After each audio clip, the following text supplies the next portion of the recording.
Jackie cinemas நேயர்களுக்கு வணக்கம். நான் உங்கள் ஜாக்கி சேகர். இந்த எபிசோட் 2018ஆம் ஆண்டு பாலஸ்தீனத்தில் வெளியான சாரா அண்ட் சலீம் திரைப்படத்துடைய வீடியோ விமர்சனத்தை இந்த எபிசோடில் பார்க்க போகின்றோம். அதற்கு முன்பாக இதுவரை ஜாக்கி சினிமாஸ் தளத்தை சப்ஸ்கிரைப் பண்ணாதவங்க சப்ஸ்கிரைப் பண்ணுங்கள். குட். சாரா அண்ட் சலீம் இந்த படம் வந்து ஒரு ஃபீல் குட்டான ஒரு மூவி தான் இது. இந்த திரைப்படத்துடைய கதை வந்து கொஞ்சம் வித்தியாசமான கொஞ்சம் கிளுப்பான கதை. அதுவும் பாலஸ்தீனியன் மூவியில் என்ன கிளுப்பு வந்துட போகுது இந்த அப்படின்ற மாதிரி நீங்கள் யோசிக்கலாம். பட் நிஜமாலுமே இது கிளுப்பான கதை. இதில் வந்து உண்மை சம்பவங்களுடைய அடிப்படையில் தான் இந்த திரைப்படத்தை வந்து நான் வந்து இயக்கினேன் அப்படின்ட்டு முயாட் அலயான் அப்படின்ற டைரக்டர் அவர் தான் அந்த படத்தை வந்து இயக்கியிருந்தார். அவர் தான் சொன்னார், 2 உண்மை சம்பவங்கள்ங்க, அதை வச்சு தாங்க அந்த படத்தையை நான் எடுத்துருக்கேன் அப்படின்னாரு.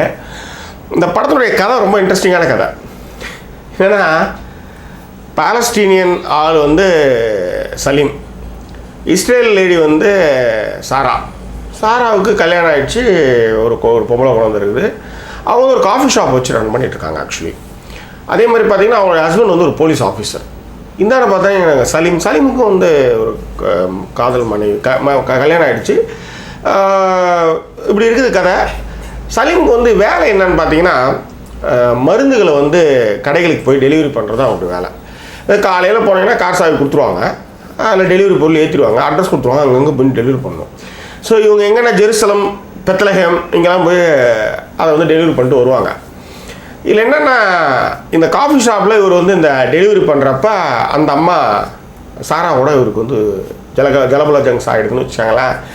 இந்த ஜலபுல ஜங்ஸ் வந்து 2 பேருமே கல்யாணம் ஆகிடுச்சு. ஆனால் 2 பேருமே வந்து அடுத்த ஒரு துணை தேடலுக்கு வரும்பொழுது இந்த சம்பவம் நிகழுது. இந்த சம்பவம் எப்படின்னா, இவங்க வந்து வோல்க்ஸ்வேகன் கார் எடுத்துக்கிட்டு ஒரு கார் பார்க்கிங்கில் வந்து வண்டி நிறுத்துவாங்க.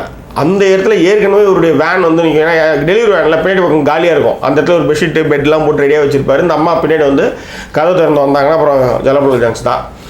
இது வந்து ஒரு நாள் இல்லை 2 நாள், இது ஒரு 4 மேனியும் பொழுது ஒரு வண்ணமாக இது வந்து வளர்ந்துக்கிட்டே இருக்குன்னு வச்சுக்காங்களேன். ஸோ இந்த மாதிரி இந்த கருத்துக்கள் போயிட்டுருக்கு. பட் பல நாள் திருடன் ஒரு நாள் ஆகப்படுவான்னு சொல்கிற மாதிரி இது என்னாச்சு, இந்த சாராவுக்கும் சலீமுக்குமான இந்த நெருக்கம்னாவது ஒரு நாள் வந்து செம ஹாப்பி மூடில் இருக்கிறப்ப இல்லை எனக்கு வந்து வேலை இருக்குது அப்படின்னு ஒரு சொல்லுவான். யார்?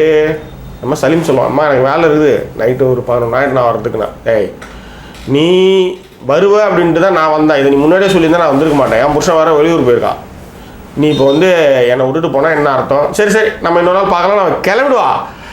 போனவன் என்னன்னா திடீர்னு ஒரு தாட் ப்ராசஸ், ஐயோ நீ ஒரு மேட்ரு வச்சா நல்லா இருக்குமா அப்படின்னு நினச்ச குத்தம் நேராக திரும்ப வந்து சலீம் கிட்ட எங்கே போகிறேன் அப்படின்னு கேட்குறப்ப அவன் சொல்லுவான், பெத்லஹேம் போய் பண்ணிட்டு வரணும். இதில் என்ன பெத்லஹேம் போகிறப்ப என்ன பிரச்சனைன்னா, போகும்பொழுதே உங்களுக்கு வந்து அங்கே வந்து ஃபுல்லாக செக் பண்ணி தான் அனுப்புவாங்க, வரும்பொழுதும் செக் பண்ணி அனுப்புவாங்க. போகும்போது வண்டிக்கு பின்னாடி இருக்கிற போயிடுறாங்க. சில நேரத்தில் அடுத்தவங்க முன்னாடி வச்சுருக்கிறது தப்பு.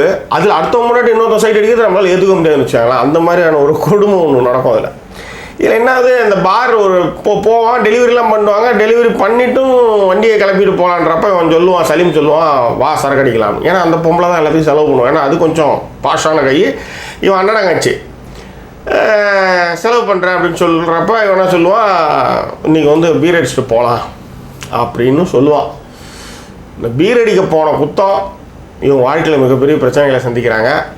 பீர் அடித்ததுனால என்ன பிரச்சனையாச்சு, அவங்க அந்த சிக்கல்கள்லேருந்து அந்த 2 பேருமே சாரா அண்ட் சலீம் வெளியே வந்தாங்களா இல்லையா அப்படின்னு தான் திரைப்படத்தோட கதை. நீங்கள் இதுக்கப்புறம் வந்து இந்த திரைப்படத்தை வந்து பார்த்துருங்க. அதுக்கப்புறம் அவங்க என்ன இதுக்கப்புறம் ஸ்பாய்லர்ஸ் நிறையா கொஞ்சம் இருக்கும், அதனால் அப்படி பேசுவோம். இந்த சாரா அண்ட் சலீம்கான அந்த ஃபஸ்ட்டு அந்த மேட்ரு காட்சி வந்து ரொம்ப பேஷனாக எடுத்துருக்காங்க. அந்த காருக்கு அந்த ட்ரக்குக்கு பின்னாடி நல்லா இருந்தது ஆக்சுவலி. நியாயம்னு பார்த்தோன்னா அவன் வெளியூர் போயிட்டே இருக்குன்னா இவனுக்கு வந்து ஒரு திடீர்னு ஒரு அஃபையர்ன்றதுனால அதை வச்சுக்கிறாங்க. சார் இவனுக்கு ஒன்றும் பெருசாக அந்த இது இல்லை. பட் இருந்தாலும் காமத்தை 2 பேரும் ஒன்றா ஆகிட்டாங்கன்னும் பொழுது கொஞ்சம் பார்க்குற மாதிரி ஃபிகர்ன்றதுனால அவனாலையும் தவிர்க்க முடியல. ஸோ இப்படி போயிட்டுருக்குது.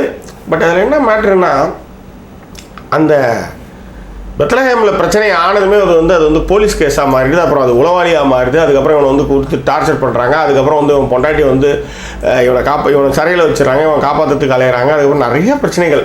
இதில் என்னென்னா எனக்கு ரொம்ப பிடிச்சது யாருன்னா சலீமோட ஒய்ஃப். அவன் ப்ரெக்னெண்ட்டாக இருப்பாள்.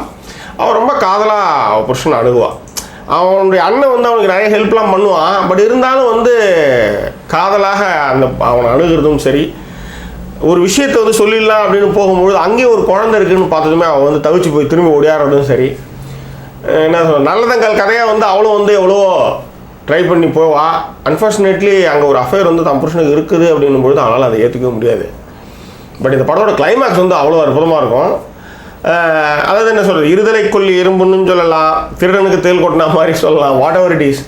பட் லாஸ்ட் அந்த கோர்ட் சீனுக்கு முன்னாடி போகும்போது 2 பேரையும் இப்படி பார்த்து நிற்கிற அந்த விஷயம் வந்து ரொம்ப நல்லா இருந்தது. அதே மாதிரி சலீமோட ஒய்ஃபும் சாராவும் வந்து சந்திக்கிற அந்த வீட்டில் சந்திக்கிற அந்த காட்சி வந்து ரொம்ப ரொம்ப நெகிழ்ச்சியினுடைய ஒரு உச்சம்னு நான் சொல்லுவேன். அதே மாதிரி எப்பயுமே ஒரு பெரிய விஷயம், நான் பொண்டாட்டி வந்து சோரம் போயிட்டான்னு வச்சுக்காங்களேன், அது வந்து மிகப்பெரிய அசிங்கம் ஒரு ஆணுக்கு. அது ஆணுக்கு வந்து அது வந்து அந்த பொண்ணு வந்து ஏதோ ஒரு விஷயத்துக்கு போயிடுச்சுன்னாலும் கூட இது உங்களுடைய ஆண்மை குறைபாடு சம்மந்தம் உள்ள விஷயம்ன்றதுனால அதை வெளியே சொல்லாமல் நிறைய பேர் வந்து அதை மூடி மறைப்பாங்க. அந்த மாதிரி இதில் வந்து அந்த போலீஸ் ஆஃபீஸருக்கு ஒரு அக்கு மாதிரி வந்து அதில் வந்து சில விஷயங்கள் அந்த துறை ரீதியான சில விஷயங்கள்லாம் வந்து ரொம்ப சுவாரஸ்யமாக காட்சிப்படுத்தியிருந்தாங்க. எல்லாத்த விட இதுக்கான கிளைமேக்ஸ் வந்து ரொம்ப அற்புதமாக இருந்தது. ஏன்னா இந்த திரைப்படங்கள்லாம் அப்படியான கிளைமேக்ஸோடு முடிக்கிறது தான் வழக்கமான ஒன்று. அப்படி முடிக்கும்பொழுது தான் நீங்களாக சில கற்பனைகளை உங்களுக்குள்ள மனசில் அசைப்படுவீங்க இல்லையா, அதுதான் வந்து இந்த திரைப்படங்களுக்கு வந்து என்ன சொல்கிறது எண்டு. உதாரணத்துக்கு விக்ரம் படத்தில் வந்து நான் பார்க்குறப்ப 1988 சம்திங் லைக் தட் விக்ரம் படம் வந்த பொழுது கடைசியாக வந்து இந்தாண்ட பக்கம் டிம்பிள் கபாடியா வந்து கூப்பிடும் விக்ரம் அப்படின்னும், அந்தாண்ட பக்கம் அது விக்ரம் கூப்பிடுவோம். விக்ரம்ன்றப்ப ஒரு நடுவில் அப்படியே ஓடுவார், அப்படியே படத்தை முடிச்சுடுவாங்க. யாரோட சேர்ந்தான்னு நமக்கு தெரியவே தெரியாது. திருடாவும் அதே மாதிரி தான் 1990 வந்துச்சு. அதே மாதிரி ஹீராவும் பிரசாந்த் அந்த ஆனந்த் எல்லாம் போகும்போது எல்லாம் ஓடுவாங்க, அதோடு நிற்கும். ஸோ இந்த மாதிரி முடிவுகள் வந்து என்னென்னா யார் பக்கம் போனால் அப்படின்றத நீங்கள் படம் பார்த்து முடிக்கிறப்ப நீங்களே வந்து முடிவு பண்ணிக்கோங்க அப்படின்ற மாதிரியான ஒரு விஷயம். இதுலேயே அந்த மாதிரியான ஒரு முடிவோட இந்த படத்தை முடிச்சிருந்தாங்க. இந்த திரைப்படத்திற்கு ஜாக்கி சினிமாஸ் அளிக்கக்கூடிய மதிப்பெண் 5க்கு 3.75. இந்த திரைப்படம் பார்க்க வேண்டிய ஒரு திரைப்படம் ஜாக்கி சினிமாஸ் பரிந்துரைக்கின்றது. ஓகே, இந்த திரைப்படம் வந்து தேவி பாலாவில் 2 தலைகளுக்கு மறைப்பு நடுவில் இந்த படத்தை நான் பார்த்து கண்டுகளித்தேன். அது வந்து ஒரு மறக்க முடியாத ஒரு அனுபவம். சாராவையும் சலீமையும் 2 தலைக்கு நடுவில் தான் பார்க்க வேண்டியது. ஏன்னா தேவி பாலா திரை வந்து அவ்வளோ அற்புதமாக இருக்கும். பட் ஆடியோலாம் ரொம்ப நல்லாயிருக்கும், அது வேறு விஷயம். சீட்டிங் அரேஞ்ச்மெண்ட் அந்த மாதிரி எவன் தலையும் மறைக்கக்கூடாது, ஆண்டவன் உட்காந்தாலும் மறைச்சி தான் ஆகும். அதான் தேட்டரோட தலையெழுத்து. மகளிர் மட்டும்லேருந்து பார்த்துட்ருக்கோம், அந்த தேட்டர் அப்படியே தான் இருக்குது. ஸோ அதை வந்து இன்னும் கொஞ்சம் அகழ்வாராய்ச்சி பண்ணியாவது சீட்டிங் அரேஞ்ச்மெண்ட்டை கொஞ்சம் மாற்றணும் அப்படின்னு தேவி தியேட்டர் நிர்வாகத்தை நம்ம கேட்டுக்கிட்டேன். மீண்டும் வேறொரு எபிசோடு உங்களை சந்திக்கிறேன். அது நன்றி கூறிவிடுவது உங்கள் ஜாக்கி ஷேக். நன்றி, வணக்கம். உங்களுக்கு ஜாக்கி சினிமாஸ் வீடியோக்கள் பிடித்திருந்தால் சப்ஸ்கிரைப் பண்ணுங்கள், பக்கத்தில் இருக்கிற பெல் ஐக்கானை கிளிக் பண்ணுங்கள். அப்போ தான் உங்களுக்கு ஜாக்கி சினிமா செய்திகள் உடனுக்குடன் வந்து சேரும்.